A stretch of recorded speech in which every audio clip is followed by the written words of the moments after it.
Welcome, everybody. This is the Music News Power Hour. We're going to get started here shortly with today's headlines. Go ahead and ping your friends into the room. We're going to get started with the countdown any minute. Right on. Yeah, and we are live stream. We have the streams going. So if you actually want to take a look at what's going on, you can go to YouTube and type in Music Industry City. If you are part of our server, our Discord server, we are now going to our Discord server, Discord community. And this is, so it's a lot of fun there. We are everywhere. And looking forward to it. We have a lot of great topics for you today. And it's great to see Eli and Angela. And for the regulars, you know how it works. If you want to jump on the stage, raise your hand. We're going to be bringing up people at different times, and we are going into the countdown. Let's bring it.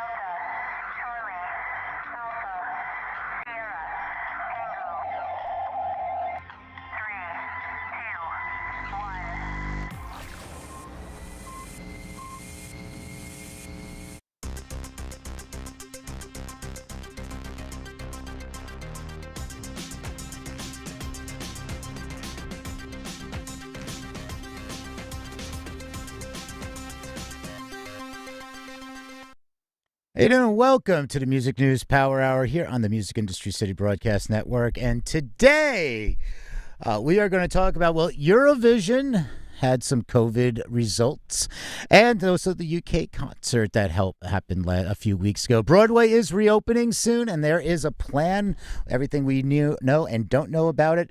Zara Larsson's Roblox concert experience, live music updates, and the accessible employment guide. This is really interesting with some other research and advice in there. And it's, of course, as you always know, it's going to have your Spaley. Wow, let's try that again. It's your daily Spotify update. It's Thursday.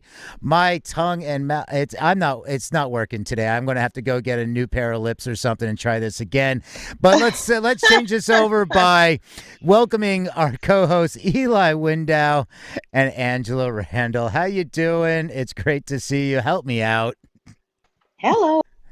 Hey, yeah, it's great to see you too. And our viewers on stream can see us. You can watch us go through the reads. Be sure to ping your friends into the room. And let's go ahead and get started with On This Day in History.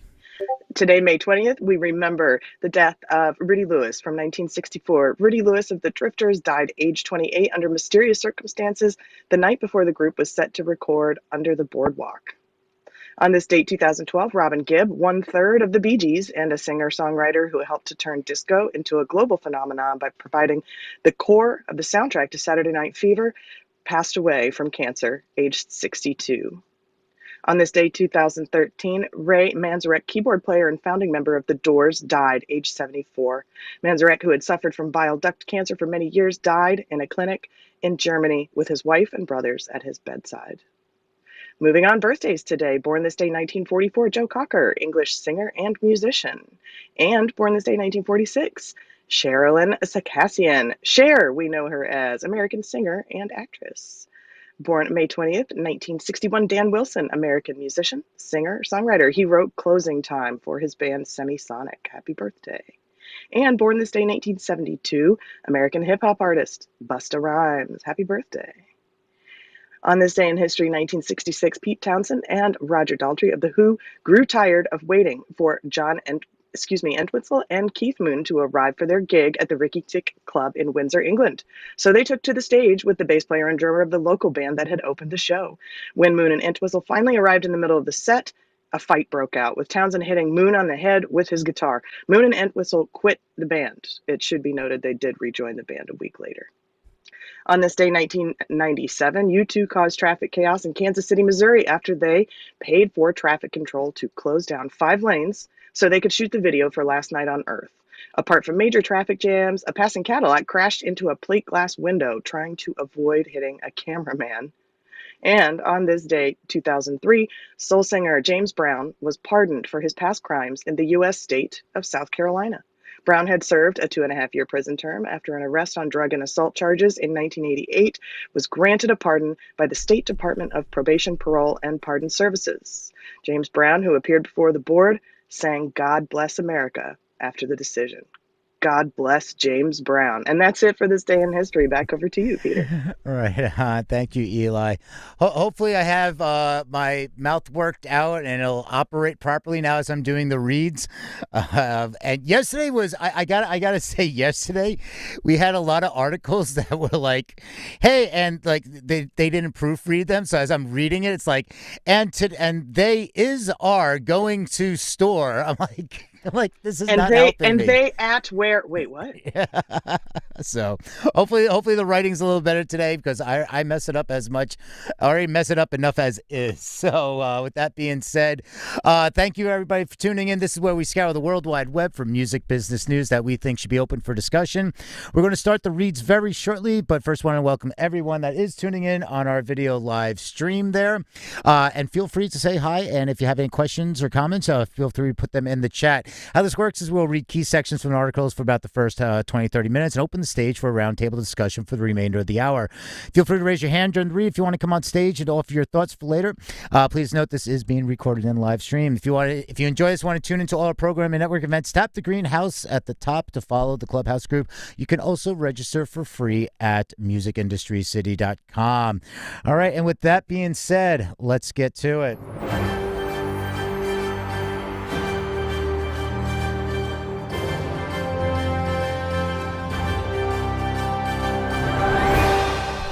Right, and we talked about this yesterday, and just wanted there was a response to it from Sony. I just wanted to point out a few things. Also, just a reminder, we welcome a lot of our new friends coming in from Android, and because they aren't following as many people, like they might not see these types of rooms in the feed. So feel free to please hit that plus sign, invite them in, and we welcome them, and hopefully they can bring something to the table as well.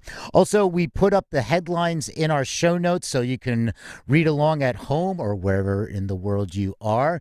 And that is at musicindustrycity.com. So if you go to musicindustrycity.com, you click on the show notes graphic, and that'll take you right here. And we save these up for Friday, so we have a running list throughout the week.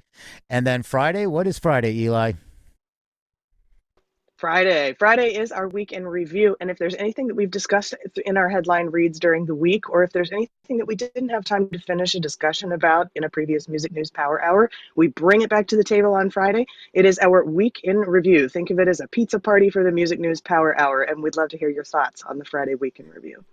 You know, it's a pizza party, and I remember the office pizza parties, and we'd also have a Sunday party afterwards. So we can all make Sundays.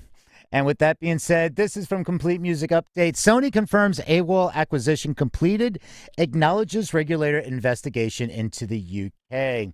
So Sony Music yesterday confirmed that it now has completed the acquisition of Cobalt's label services and neighboring rights business, but also acknowledged that the deal is still subject to a regulator investigation in the UK. Sony announced that it was buying Cobalt's AWOL division and neighboring rights agency in February in a move that sees the major further expand the distribution and services side of its business. In a short statement yesterday, Sony said, quote, AWOL and neighboring rights will become a new division within Sony Music Entertainment's suite of independent artists and label service offerings and will be enhanced by the technology and network of SME's independent music distribution company, The Orchard. It added that AWOL's existing CEO, Lonnie Olenek, will continue to head up the division. And they also, they said, prior to the closing of the acquisition, the UK Competition and Markets Authority initiated a review of the transaction. SME continues to work closely with the CMA to secure a positive outcome later that year. So again, we discussed this yesterday and quite in depth, and we're seeing a lot of headlines, and I know some of them, headlines are meant to be clickable, so you can go read that article, and that's what media outlets are. Because I'm bringing this back to just as a little refresher. Is I saw when I was searching the news this morning a lot of headlines like Sony is under investigation. It's like, no, this is normal. These are normal transactions. When you have companies like this that are buying more properties and adding to services, a lot of this is normal. So, I mean, they can come up with something. They might investigate and see, hey, it violates something. I'm sure they'll work it out then. But this is not like Sony is under some major investigation. This is normal. Be worried when they're not. Exactly. That's when you worry. That's when it sneaks up on you. So with that being said, we're going to move over to Hypebot. And dot music for anybody that is into domains and TLDs, which is top level domains. And that's what top level domains are, is what comes after the dot. So it's the .com, the .org, the .net. Those are TLDs, top level domains. We have one for the music industry, and that is .music.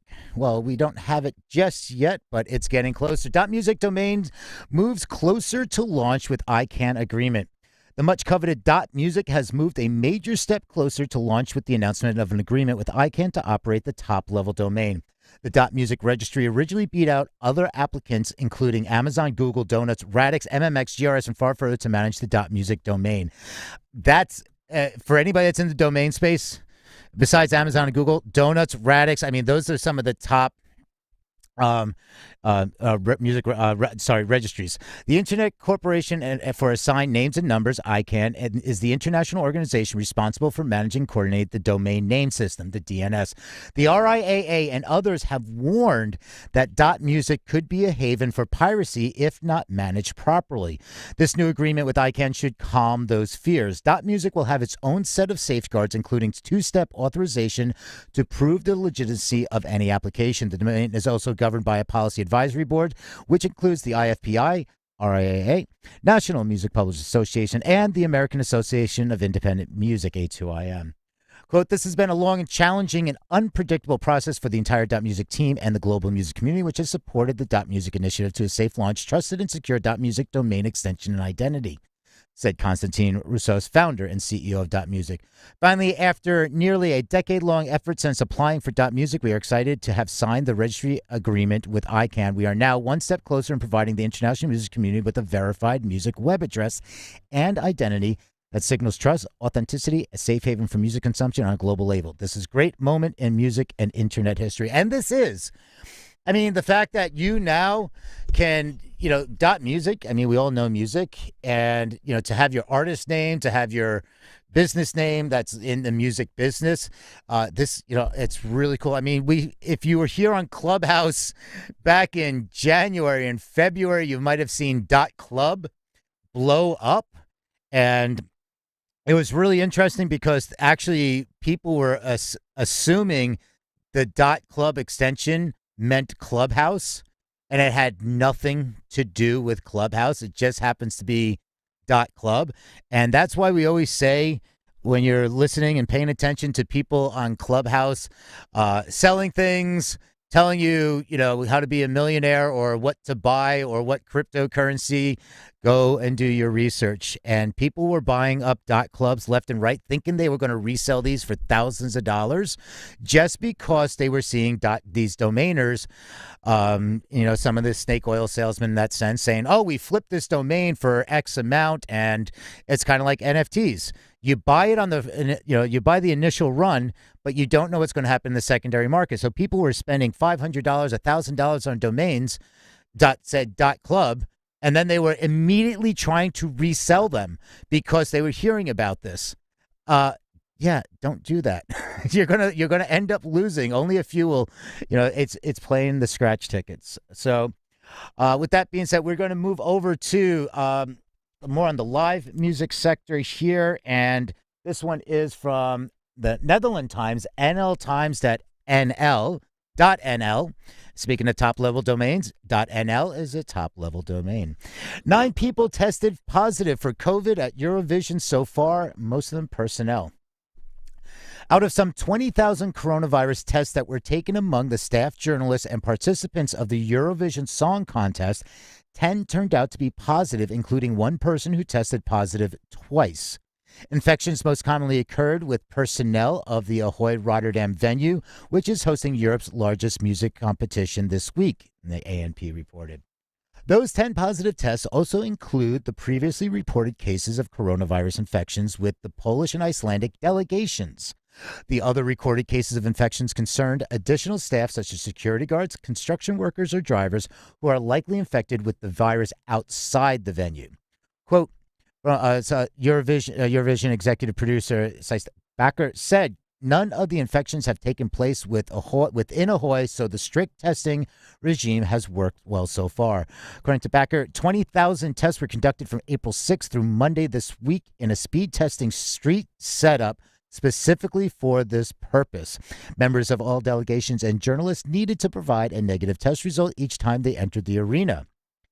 We are talking about everyone here, so staff, press, and delegations without visitors, he said. He continued that among 10 people who tested positive on the virus, one was a double infection. That person tested positive, entered and came out of isolation, and then tested positive again, she explained. The Eurovision week kicked off on Tuesday with the first semifinal event taking place. From there, 10 countries advanced to the final and will have a chance to perform their songs again in a grand finale on Saturday. The second semifinal event is take place Thursday at 9. So, moving along with that, we're going to tie this into the complete music update with initial results from UK government's events research program increases optimism for full capacity shows next month. Again, if you want to find out more and you want to follow or want to take a look deeper into these articles, I kind of summarize or read just certain paragraphs. So a lot of them do go in deeper. You can go to musicindustrycity.com, click on the graphic that says show notes, and you'll be transported to where you can find all these links. All right, so the article continues. Findings from the UK government's events research program have increased optimism that full capacity concerts and shows will be able to return next month as currently planned. Those findings suggest that attending a live entertainment venue without face masks and social distancing is as COVID safe as going to a restaurant or shopping center, although there are various measures that can be employed to further reduce the risk of a virus being transmitted. The government has partnered on a number of sporting, music, and other events in recent weeks in order to test how safely stage large capacity shows without risking another surge in COVID cases. That has included Nightclub Night and Mini Festival in Liverpool and last week's Brit Awards in London. All right. According to the Times, they've included that such events can be held safely as COVID restrictions lift, especially if certain safety measures are employed. Those extra safety measures include checking audience members have been vaccinated or recently tested negative for COVID, as well as increasing ventilation in venues and better managing the flow of people to reduce mixing. So it goes in more details here. They can report that likely strengthen the case for requiring COVID status certification for events to prove that those attending are at lower risk of being infections. Okay, so this is what the researchers are identifying as one of the practices. And the results from the research program should be shared with the ministers in the coming days. And one government source told the Times, "We are still waiting for final bits of data, but the results so far have been encouraging. I'll make the case help large events are not inherently more risky than other parts of the hospitality sector." It's true it's not going to be 100% safe, but it's going to be you can lower the risk to a reasonable level. I was in a room a couple of days ago hosted by the magnanimous Nikki McNeil. She's amazing. And she had Yosef from Circus in Liverpool, which was one of the promoters for the rave, and Mike Kill, who is I think he's the CEO of the Nighttime, I'm going to get it wrong. Hang on. I just had it in my head. Nighttime Industries Association over here. And they said they had access to they were on several calls almost daily about these results, and they had access to them but weren't able to discuss them at length. But they did say, just like the article indicates, that everything is looking positive and that they have no reason to believe that the events were not a success and would push things in the right direction to make the June 21st date of being able to host events similar going forward. So fingers crossed. You know, it's June 21st being like that first day of summer. That's going to be one heck of a party. I want to call it VC Day, Victory Over COVID Day. I think we can make this catch on. We should just call it COVID Freedom Day or something. We got to squeeze the word freedom in there somehow. So American, I love it. That's we'll have our no, fries. I just mean that I don't know about anybody else, but after spending so much time working from home and inside my own apartment, I want to get out. I just want to bust the walls down and get out and play outside, and I can't wait. So something about busting out of the house. We got to include that in our fictitious holiday name.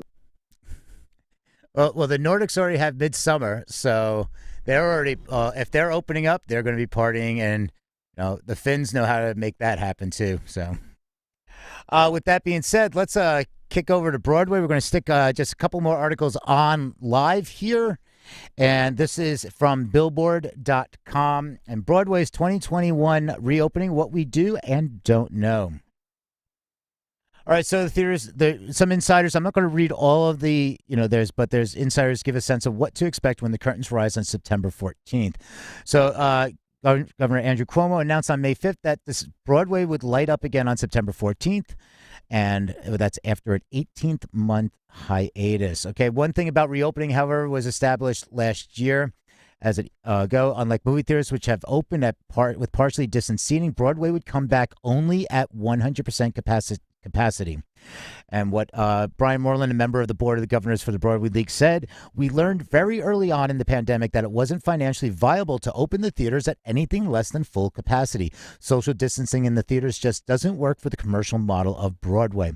Most shows don't even break even until they get to 75% capacity, and some shows have to get all the way to 90% to start making money, explains Broadway League President Charlotte St. Martin. A socially distanced option just doesn't work. Shows are quick to add, albeit with the exhaustion of someone who has repeated the same message for months, that at a full capacity house will not come at the expense of safety and health guidelines. I've done well over 200 interviews saying we won't open up unless the cast, crew, and audience are completely safe. All right, so it goes on. The producer with the Actors Equity Association work in tandem to bring back shows safely. Discussions are underway to what requirements for backstage workers will look like. Guidelines from the union call on regular testing and the presence of a dedicated COVID-19 safety officer on site at all times for every 20 people in the company. They've also provided productions with guidelines for fully vaccinated backstage workplaces and non-fully vaccinated workplaces. What they're saying, the National Director of Communications and Public Policy for the Actors Equity Association told Billboard the union is not requiring fully vaccinated workspaces, but if an employee does so in compliance with the law, that situation would be acceptable to the union.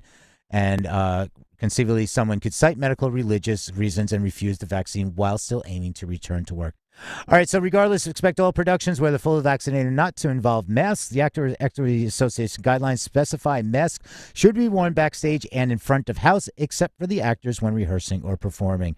It goes on more. There's a lot more. Our audience is between 60 or 70% tourists, so that's an interesting stat from outside the tri-state area. So as to have a universal passport that would accept and be reliable for all cities, states, countries, and something is not something we believe is available yet for our audiences. A passport doesn't make sense until something like that is available. So, and there's more discussions on the passports. This goes in a lot deeper.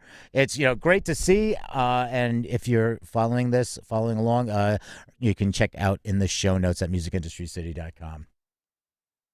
And finally, just one more with the certifications. I mean, there's so much going on with the changes. And now we're looking at, this is from IQ Mag.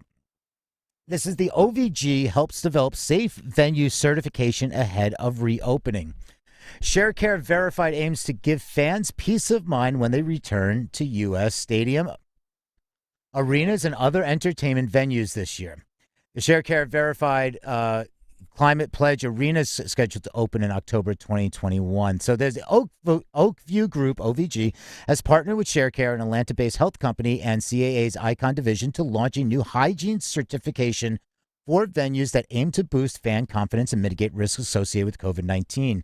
Their Verified Health Security Certificate program, which provides a COVID-secure seal of approval for hotels and other tourism businesses, will now be extended to event venues throughout the partnership with OVG, which operates or is building arenas in North America, the UK, continental Europe, and the CA Icon, the agency's venue consulting arm. To achieve verification from ShareCare, venue operators must meet certain standards across 600 venue checkpoints, explains the company, including building preparation, the fan journey, sanitization, and cleaning, and air circulation. The process is navigated via chatbot-enabled screener, which also offers other relevant guidance, including the U.S. Center for Disease Control and Prevention recommendations and requirements for sports leagues. After completion of the process, stadia, arenas, and other public venues earn ShareCare's verified badge. And Atlanta's 21,000 capacity State Farm Arena became the first venue to achieve this designation in January 2021. It goes into more, and there's a lot of quotes, so I won't read those. But it is interesting. I mean, anybody has thoughts on this? Is it just in New York City and like in many cities, you have like the restaurant grading, and is this as another like is this going to really affect? Like, are people going to? Is there demand for people to say, "Hey, I need to go online and see the Yelp review of this venue. Is it COVID compliant before I go?" And I'm throwing that question out there, or is this just another? I mean, do they have to pay for this?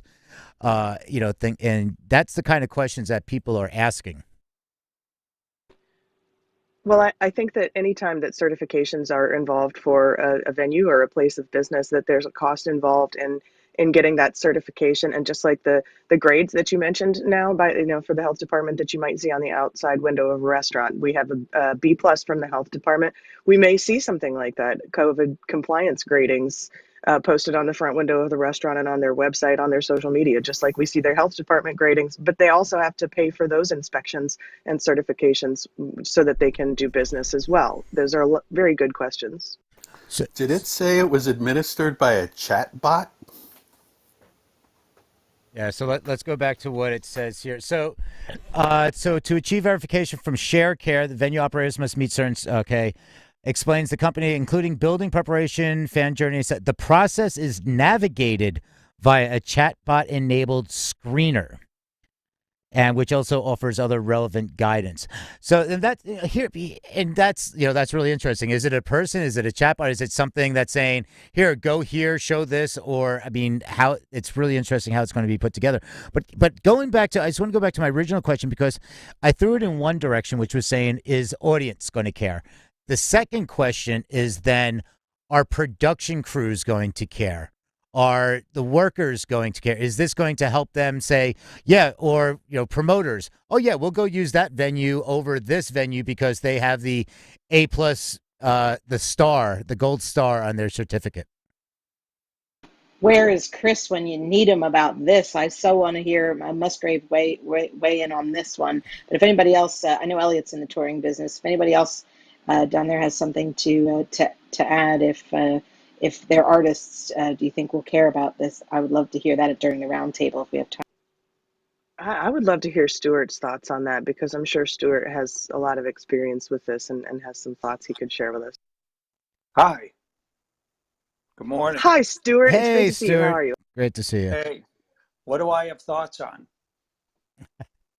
What if a venue has a COVID certificate saying that it's a safe venue? What they're doing is ShareCare verified aims. So, Oakview Group has partnered with ShareCare, an Atlanta-based healthcare company, the CAA's Icon division, to launch a new hygiene certification for venues that aim to boost fan confidence and mitigate risks associated with COVID-19.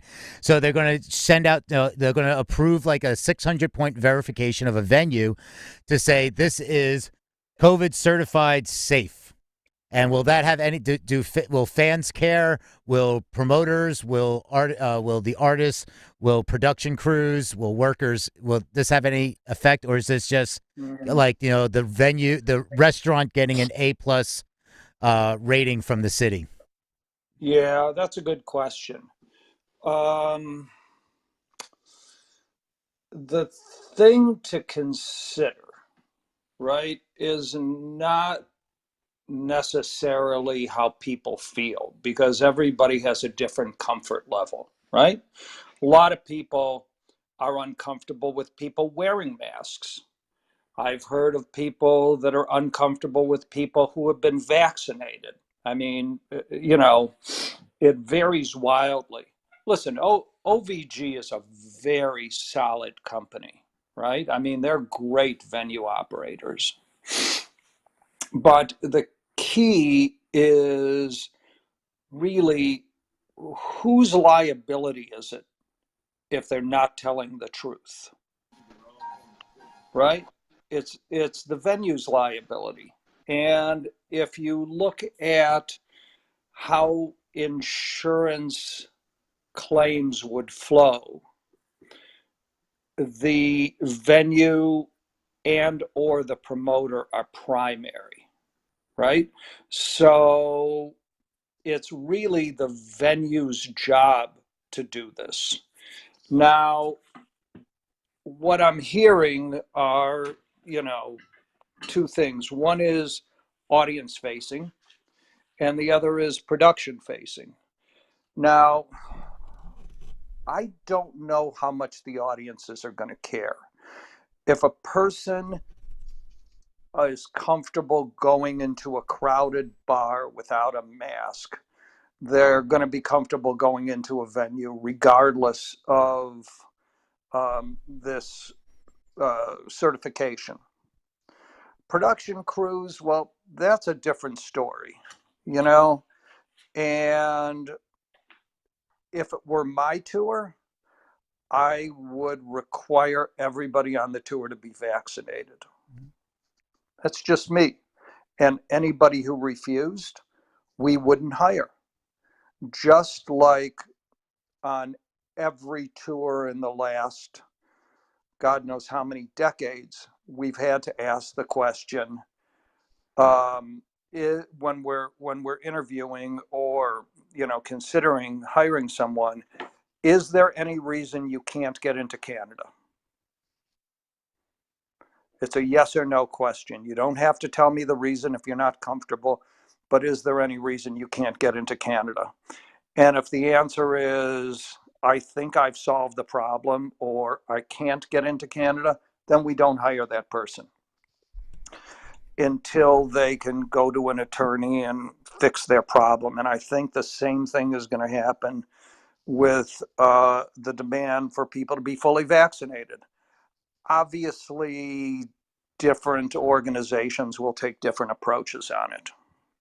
So I'm not sure that when a show is booked, if this good housekeeping seal of approval is going to make a difference between the agency and the promoter.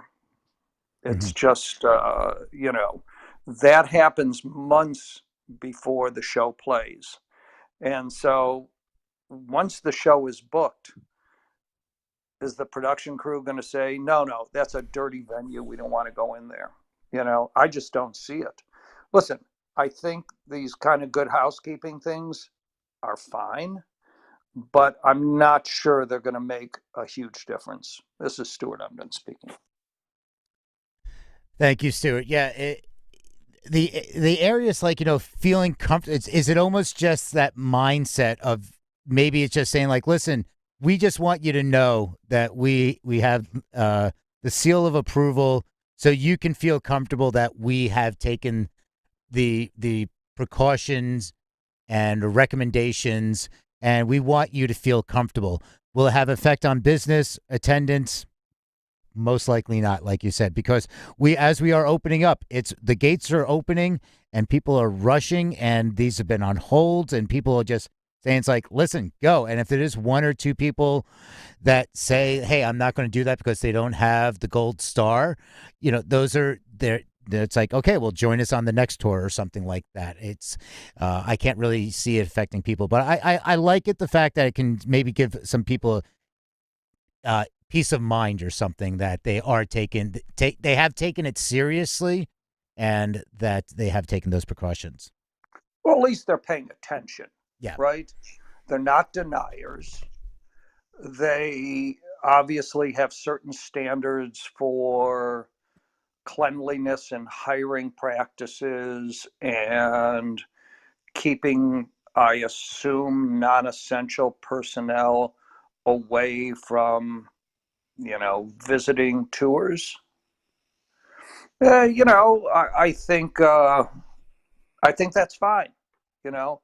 Again, Tim Lywicki and Irving Azoff know what they're doing. Yeah. So, this is not a fly-by-night operation, as opposed to a venue that's going to say, yeah, we're in Texas, we've never needed to do anything, or we're in Florida where COVID never existed in the first place. Yeah, I'd be more comfortable, but that's not going to be a decision whether to play or not. And many of the OVG venues are the high-end obvious choices in any particular market. So they're going to be the first ones that shows are going to go to get avails. Mhm. All right. Yeah, yeah. Tim doesn't just get involved in frivolous activities. And there's a quote by him. We'll close up with this: "Is we're pleased to align ourselves with ShareCare as we prioritize safety, so all who enter live entertainment venues can feel comfortable and confident in attending sporting events and concerts once again." Fair enough. Yep. He knows what he's talking about. Yeah, exactly. All right. Thank you, Stuart. Always appreciate your input on these Yeah, thank you, items. Stuart. All right. With that being said, why don't we check in with Eli for a quick weather update? All right, checking in with the weather. But just before we do that, we want to remind you that you can chime in the chat, raise your hand to contribute to the conversation. But please do make sure that you use the plus sign to ping your friends into the room. We welcome all of our Android users to the Clubhouse platform, and hello to all of our new Discord viewers. We want to make sure that everyone sees the room. So feel free to add your friends into the chat. And that having been said, let's move on and take a look at the weather. Although everyone is feeling pretty, it's not yet hotter than July. Back to you, Peter. Right on, and thank you to Prince London over our live stream. We were talking about Eurovision earlier, and he chimes in. Who is voting for Portugal? The Eurovision Song Contest 2021 starting in just 2 hours. So, I know I've been to. I missed it. For the last year that in Times Square there was one of the bars like there would be Eurovision viewing parties. So hopefully next year I'll be able to get back to that. Which going to bring over to the UK, which is slightly different than Europe and no longer part of EU. And I'm sure Angela and Andy will have something to say about that. This one is from the ukmusic.org. UK welcomes Attitude is Everything's new accessible employment guide. Attitude is Everything has published a new accessible employment guide as part of their concerted bid to improve the inclusion of deaf and disabled workers in the commercial music sector. Attitude is Everything has published a new accessible employment guide. The link is in the article, and we did add the link under resources as well in the show notes. You can get the show notes at musicindustrycity.com. Click on the show notes graphic. So you have the articles listed, and we also have resources. We added this under the resources as well, which will take you right to the accessible employment guide. So it's a part of concerted bid to improve the inclusion of deaf and disabled workers in the commercial sector. UK Music welcomed the new publication, which comes as lockdowns restriction ease. So, and the venues are fully reopening on June 21st. And say the research that they did suggests disabled people remain underrepresented at all levels of the UK music industry, despite significant increases in disabled audiences at live music events. A study published UK Music in April 2021 found that 1 in 5 disabled people working in the music industry have faced discrimination at some point. Attitude is Everything's new guide aims to address and remedy this situation. The free downloadable publication aimed at businesses of all sizes offers simple tips on how to attract talented deaf and disabled workers with advice on everything from accessible job interviews and accessible meetings to suggested adjustments to office and work environments. And so, I mean, this is something he was really interesting. A couple of stats here is the UK, around 12% of the people working in the music business have an impairment or long-term health condition, according to the UK Music Workplace Diversity Survey. The music industry should lead the way when it comes to ensuring that everyone with an impairment has the opportunity to forge a successful career in a sector that employs 200,000 people and contributes 5.8 billion euros to the economy, 5.8 billion pounds to the economy. And they're saying, continues that UK Music is committed to and continue to work with Attitude is Everything and our members to ensure that our vibrant industry fully reflects the diversity of the UK. It's just very good, very important. And, take a look at this, and I'm going to open this up for a conversation. This makes me incredibly proud. Wayne, I know you want to weigh in. Come on, tell us what your thoughts are. Yes, can everybody hear me okay? I'm outside. Hey, Wayne. Yep. Great to Yeah, hear yeah, we you. hear you.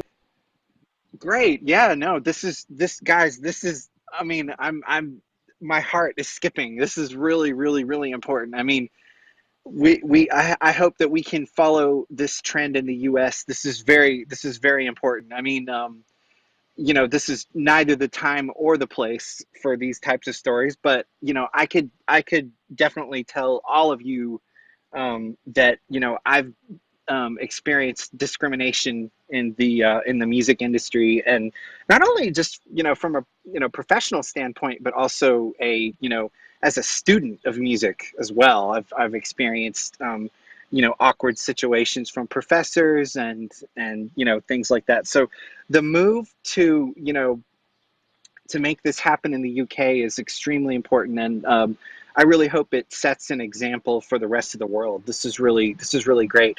I think that, not to take too much time, but I think that a problem that a lot of arts organizations face is that they're so busy only focusing on the patrons that show up to the concerts, and not focusing enough on the fact that there are disabled musicians working in the field who work just as hard as people without disabilities. And in my situation and other blind people that I can attest to, we have to work harder because we have to memorize everything. We have to memorize, whether we read Braille music or whether we don't. We have to memorize everything, and so we don't get to look down at our music and say, oh, what was that there at bar 40 beat 3. We have to just know it. So We've I talked think about it's, that, Wayne. This is Eli. You and I have definitely talked yes, about that. I know exactly what you're talking about, and yeah, and we yeah, have focused an awful lot on like the audience experience and the way that live streaming and the changes in the music industry have enhanced the audience experience and made audience members with disabilities feel more welcome and more comfortable. But it's a wonderful point to remind everyone that the artists whose music we enjoy are just like the audience members that they entertain. And we have musicians of all different abilities. We need to make sure that we are inclusive of everyone. It's already very difficult in the music industry. So this is a huge step forward. This is a yeah, huge it step forward is. for the UK. And Wayne, as you were saying, we're hopeful that the US is going to chime in and follow suit with other programs that are similar, because so very needed. These services are so very needed right now. Absolutely. Yes. Right on, yeah. Yes. And everybody can find this at musicindustrycity.com. And I encourage you to, like, you can also just Google ukmusic.org. But the attitude is also, there's links to the articles and the employment guide. It is just attitudeiseverything.org.uk. So there's a whole bunch that talks about accessibility recruitment, accessibility in the workplace, 10 steps for accessible for freelancers, and for volunteers. And, it's the next, and they also talk about next steps. So they're pushing this forward. It's not just stopping there. Peter, can I throw an extension to that concept at the moment? Certainly, Andy. There's another initiative which I think is brilliant going on, which is, I'm just going to get the name correct.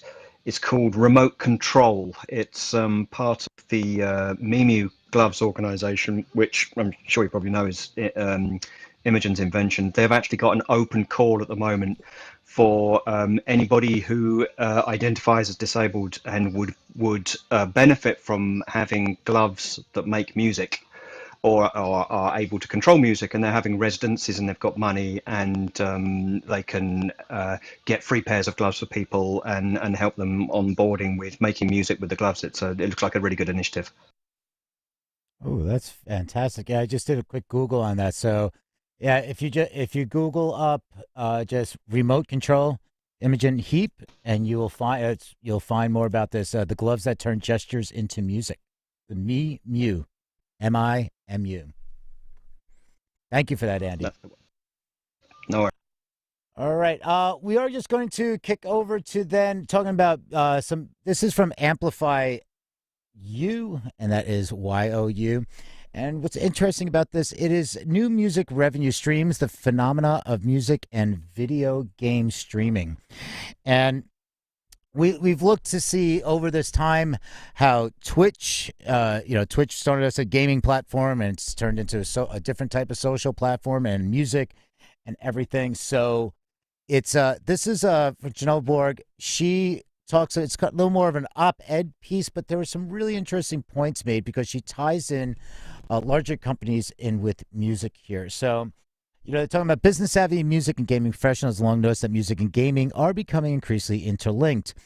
And it goes on, of course, because of COVID and everything. But Twitch is the live streaming platform that characterized 2020. The live streaming platform Twitch saw a record increase in numbers, 1.7 billion hours of live streaming content, and grew 83%. Furthermore, its music and performing arts category quadrupled in number and popularity, 385% to be exact.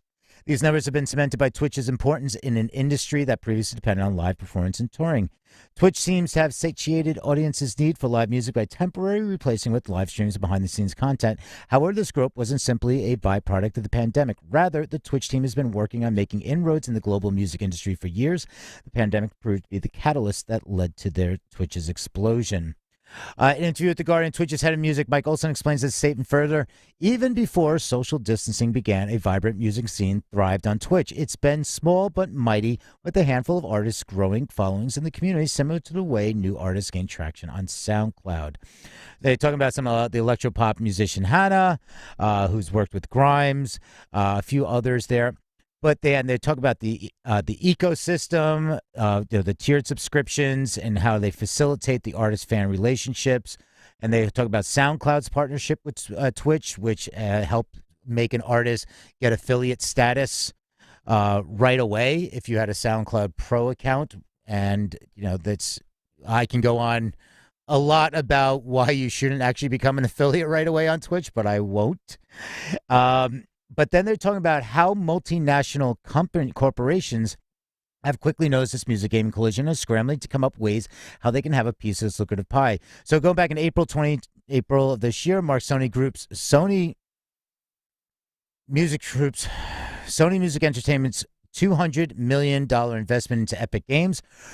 Furthermore, Sony had created a new subsidiary, Sony Immersive Music Corporation, which aims to continue investing in immersive experiences using Epic Games' Unreal Engine. While this may seem like a hefty investment, it's nowhere lucrative as the Chinese multinational technology conglomerate Tencent Holdings USD $330 million investment in Epic Games. So this is how you're talking about like these companies coming in together with live streaming and Twitch and bringing music together. Talk about Epic Games, Fortnite, Travis Scott, and beyond.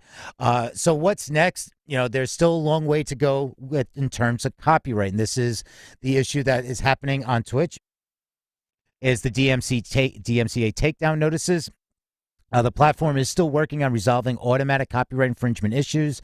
The high-profile case of Grammy-nominated guitarist Herman Lee continued to highlight this contentious issue. In a nutshell, Lee ended up losing his Twitch account for a week because of an alleged copyright infringement, when in reality, he was playing his own band's music. While live streaming is still in comparative infancy, it's already implemented meaningful fan monetization structures, creator-viewer relationships. So again, these are things to pay attention to. And this issue, it's with Herman Lee, like, you can get taken down for playing your own music. Well, something, if you have a licensing agreement with a label, their licensing or a distribution company, they have, you are sharing this, or you might have given up your rights, or whatever your deal structure is, they actually have control over where it can be played. So it's not, I can't even play my own music. Well, that is correct. You can't play your own music unless you have it cleared, unless you talk to your distribution company, say, can you whitelist all my music for Twitch? They can work that out. That's why Monster Cat is doing an amazing job of being able to just give away music, say, hey, use our music for all your gaming streaming needs. It's a lot to deal with what's going on with this DMCA issues. It's to be careful. I mean, this growth that they talk about is great, but if Twitch, if you look at their terms and conditions, if they actually enforce their terms and conditions, 90% of the music would disappear off of Twitch. And with that being said, let's kick on with stay on with technology, but it is Eli's favorite spot. It is my favorite spot. The big green dot, it hits the spot. We are moving into the Music News Power Hour Spotify spot, where we look at music and technology. And after that, we'll be moving into our roundtable. So if there's anything we've discussed, this is a great time to join the discussion. Let us know your thoughts as we move into this final headline read. And don't forget, we are here every day, 12 p.m. Eastern, for the Music News Power Hour, all the news that's fit to listen to. Over to you, Peter, for the Spotify spot. All right, this one is in TechCrunch. Spotify to add automatic transcripts for its own exclusives and original podcasts. All right. So Spotify is taking the first step toward making transcripts available for the podcast on its service. The company announced this morning it's soon launching a limited beta that will introduce automatic transcripts for its own Spotify exclusive and original shows, with the larger goal of enabling transcripts across all podcasts published to its platform in the future. The company also introduced a handful of other accessibility improvements alongside the announcement, including readability features and options for text resizing. The new transcripts feature will automatically generate transcripts for Spotify's own shows, allowing users to read the text of the podcast on their iOS and Android device, either with or without sound. This can be useful from an accessibility standpoint, as it makes the audio programs available to a wider audience that includes those who are hard of hearing or deaf. However, it also makes it easier for any listener who wants to jump to a particular part of a conversation without having to fast forward or rewind to try and find the right spot. Users will be able to scroll and navigate the provided transcripts, then click on any paragraph to start streaming the show from that point. And if Spotify makes good on its promise to make transcripts available across its full podcast library, it could save podcasters from having to do the extra work of transcribing shows and publishing those to their website. Instead, they could simply inform listeners that those who wanted a transcript could visit Spotify. Plus, the feature could steer users away from third-party apps offering transcripts while competing with Apple's podcast transcription service, and it could potentially signal that Apple is poised to release an update in this area in the near future too, given its recent investment in its redesigned Apple Podcast app, which now includes subscriptions. So there's a little bit more to this, and it talks about some other features and functionality. And I'm just going to wrap up with one more on Spotify, and this is from Variety. Spotify launches Frequency, a new initiative aimed at amplifying Black voices. So Spotify announced on Tuesday its intention to invest in and amplify Black voices by launching Frequency, an initiative aimed at celebrating established and emerging Black artists and fostering community and culture in the realms of fashion, tech, and business, as well as music. As part of the initial wave, Spotify announced that naturally several new playlists set out to roll globally. The 4 newly announced playlist, the flagship This Is Frequency, highlighting new releases from among both big names and new artists. House Party, emphasizing the music of nightlife. Ripple Effect, which looks to boost artists from underserved genres, regionally popular musicians, or their ranks of the unsigned. And Heard You, a podcast playlist that will bring in bigger names who embody the Frequency ethos to guest curate programming. Also announced Spotify's Raising the Frequency Ambassador Program, which will offer a $50,000 scholarship fund for Black college students with aspirations of becoming part of the music or tech industries. Donation matches of $25,000 to select community organizations, a Frequency Songwriter Camp bringing together artists, producers, and songwriters together, and a takeover of the Taste playlist with curation by artists including Karen Civil, Lenny S., and Elijah Janelle. Additionally, Spotify is promising to, quote, engage established and emerging creators across the African diaspora for a greater range of podcasts created across all 4 podcast studios, with programming announcements due in the summer, and as Ascent series will go off-platform to help boost artists and podcast creators with a rising social presence focused on personal and career stories and exploring influencers. It goes on a lot more here, and that they're giving $10 million to Racial Equity Donations and Giving Program, and earmarked for 15 global organizations last June. So it's a lot more that goes on in here. And once again, you can go to all those in musicindustrycity.com and click on the show notes graphic, and it'll take you there. And that's it for the reads. Wow, a lot to talk about. Oh, I feel like I need a deep breath after that. That's a lot of news. That's a lot of headlines. Brian, welcome to the stage. I'd love to get your thoughts on some of our headlines today. It's good to. Yeah, great to be here. Thank you guys as always for having me. I was really interested in the transcript version of what Spotify's doing, and I'm not sure. I don't know. I like the idea and some of the Zooms that I'm on with business stuff that I can go back through and find the transcripts and find the spots, but that's because it's a business call. I'm not sure that I quite understand the transcript other than just having it, because you can always re-listen to it again. But I don't know. I don't understand a lot of the Spotify platform and the big green dot, as we all say, so maybe it's something I just need to delve into. That's a good point, that if you're a podcast fan, wouldn't you rather just listen to it anyhow? But, I do want to say that there are times when maybe I'm traveling, I'm I'm on a train, I'm going to be underground, and I would like to keep listening to my podcast, and I'm going to lose reception on the train underground, or perhaps I'm flying and the Wi-Fi is out on the flight. So in those instances, only times that I can think of myself wanting a transcript as a podcast listener. So I think that's an interesting point. Do you want to listen or do you want to read or both? Great question.